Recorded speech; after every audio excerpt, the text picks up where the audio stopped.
গালমালানি বাপটা এতদিন আমাকে অনেক গালিতে, এবার মলে গেছে ঠিক হইতে। ওরে শান্তির ছেলে, তোর তলে তলে এই ছিল, এই গাল মেলেতে।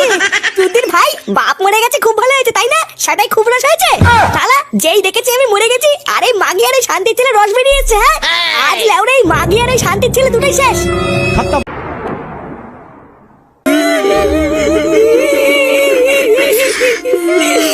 আমার ফুটো আমাকে ছেড়ে চলে গেল।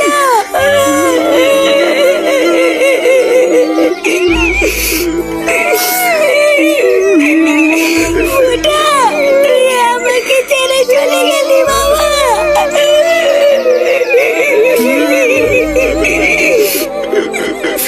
কি তোমরা ভাবছো তো যে ফুটো আবার হঠাৎ করে কিভাবে কেলিয়ে গেল?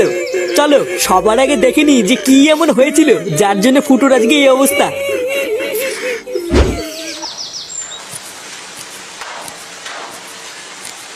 এটা কি হলো লেওরা? 500 টাকা কম কেন?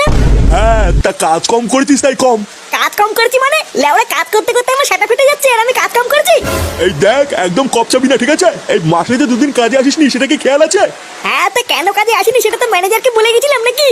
হঠাৎ বোর শরীর খারাপ হয়ে গেছিল তাই হাসপাতালে নিয়ে গেছিলাম, ওই জন্য তো ছুটি হয়েছে, না হলে কি আমি ছুটি করি নাকি? বাহ, তোর বয়স শরীর খারাপ হবে তুই গারমারি বানাবি, আর সেই টাকাটাও কি আমরা দেবো নাকি? দেখ ফুটো, এখানে কাজ করতে এসেছিস, ভদ্রভাবে ঠিকঠাক কাজ কর, মায়না পাবি। আর যদি ভেবে থাকিস সেখানে কাজে এসে এইভাবে গলাবাজি করবি, তাহলে ম্যানেজারকে বলে এক ধাক্কা দিয়ে বের করে দেবো। চুদির ভাইগুলো সব উনি কাজে আসবে না, আর সেই টাকাগুলো আমাদের কারখানার গুনতে হবে নাকি? যা যা যা যা, পালা এখান থেকে। ফুটো ছাড় বাবা, ঝামেলা করিস না। আরে ধুর, ছাড়ো তো মারা। পাড়ার বাল সারা মাস গাড় ফাটিয়ে কাজ করি এই দুটো টাকার জন্য, তারপর মাসের শেষে এরকম চোদনার জন্য কম টাকা নিয়ে বাড়ি ফিরতে হয়। পালের কাজ করতে এসেছি আমি এখানে। শালা মাগি, গিলতে গেলে তো সেটা ফুলে ফেলেছিস, আর কত গেলবি? কি হয়েছে? কি হয়েছে? লেওরা কিছু বোঝে না তাই না? বাড়া 3 দিন আগে বাজার করে দিয়েছি, আর আজকের মধ্যে সব বাজার শেষ হয়ে গেল। এটা কি ভোদা মগের মূল্য নাকি যে সামনে ফেলা আমার শোরের মতন গদগদ করে সব শেষ করে ফেললাম? এই দেখো, একদম উল্টো পাল্টা কথা বলবে না কিন্তু। আমি কি একা গেলি নাকি? তুমি গেলো না? এই কি গিলি রে আমি? হ্যাঁ, আমি কি গিলি? পাড়া খাই তো দিনে না খাওয়ার মতন দুটো ভাত, আর তাতেই সব শেষ হয়ে গেল। ভোদা আমার 3 বেলা গাড়ির ঘাম পায়ে ফেলে 1 কেজি চাল কিনতে হয়, আর চোদনাগুলো 2 দিনের মধ্যে সব খেয়ে ধ্বংস করে বসে আছে। লেওরা যত সব হাঙর চোদাগুলোকে নিয়ে সংসার করছি, হাত বলা।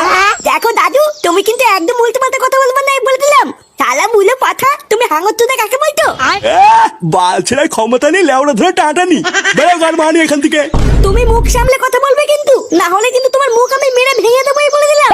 কি তুই আমার মুখ ভাঙবি? আয় না, আয়। শালা গিলে গিলে সব কটা তেল বেড়ে গেছে তাই না? আয় আয়, সব কটা তেল বের করে দেবো। ওমা, 1 গ্লাস জল দাও না, খুব জোর তেষ্টা পেয়েছে। জল তেষ্টা যখন পেয়েছে তখন নিজের জলটা নিজে নিয়ে নে গিয়ে, যা। আমি পারবো না। হ্যাঁ, তা পারবি কেন? পারবি তো শুধু থালা ভরে ভরে গিলতে। বাড়া তোর 12 বাপটা তো শুধু গিলার জন্য আমার কাছে পাঠিয়েছে, আর কি বলছিতে পাঠিয়েছে? কি তোমার এত বড় সাহস? তুমি আমার বাবা তুলে কথা বললে? হ্যাঁ, বেশ করেছি বলেছি। কি করবি তুই আমার? হ্যাঁ, কি গো, একটু জল দাও তো, খুব জোর জল তেষ্টা পেয়েছে। দেখছো না আমি একটা কাজ করছি? রান্না ঘরে গিয়ে নিজে গিয়ে নিয়ে নাও, যাও।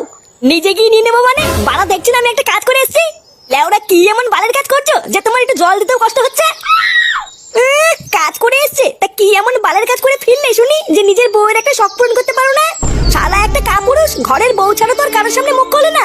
সেই সকাল থেকে রান্না করা বাসন মাজে আমি একা একা সব কাজ করি, তারপরেও তোমার মা এসে যা নয় তাই বলে যায়, তারপরে তুমি এসেও যা নয় তাই বলো।